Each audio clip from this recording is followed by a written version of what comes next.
We must reduce the demand for plastic, reduce the number of plastics in circulation, and improve our recycling rates. Recently, the story of plastic pollution has risen to the top of the political agenda.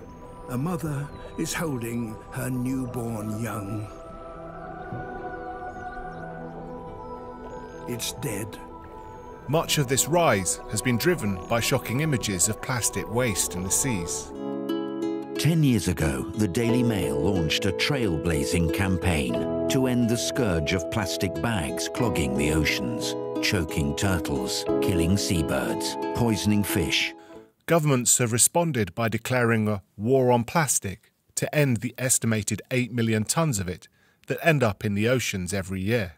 They claim that taxes on plastic bags and the banning of single-use plastic items will help to keep the oceans clean.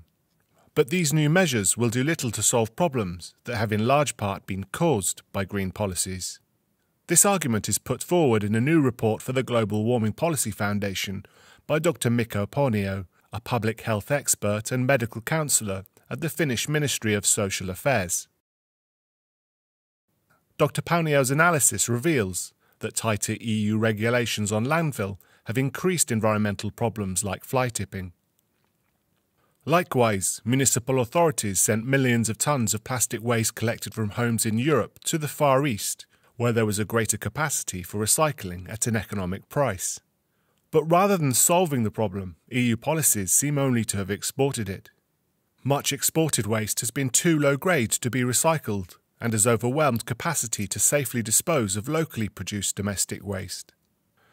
Though exported waste has been counted by EU countries as recycled, much of it may have simply been burned or dumped into rivers and seas.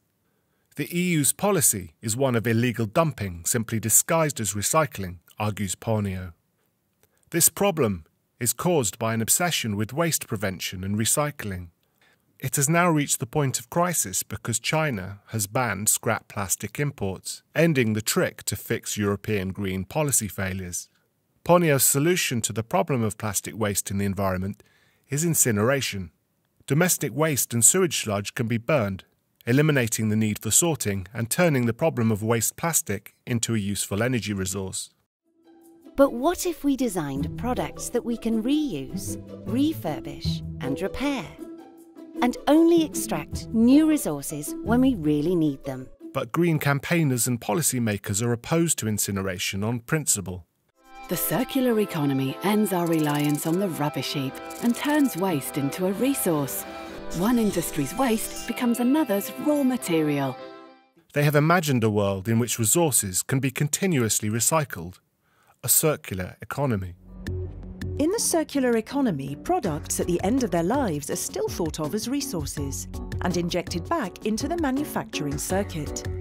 Therefore, they are set to impose increasing restrictions on the incineration of waste, citing air quality and climate change as reasons to prevent its further use. Paunio points out that despite these claims, toxic emissions from fires at waste recycling centres far exceed the emissions from well-regulated incinerators, and recycling offers no clear benefit of CO2 reduction compared with using waste to produce electricity.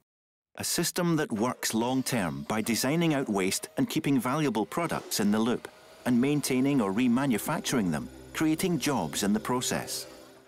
The idea of a circular economy, including recycling, is a policymaker's utopian fantasy, not evidence-based policy. The danger is that practical solutions have been put second to the policymaker's green dream at the expense of the very thing they want to protect. To find out more, download the report from the GWPF website.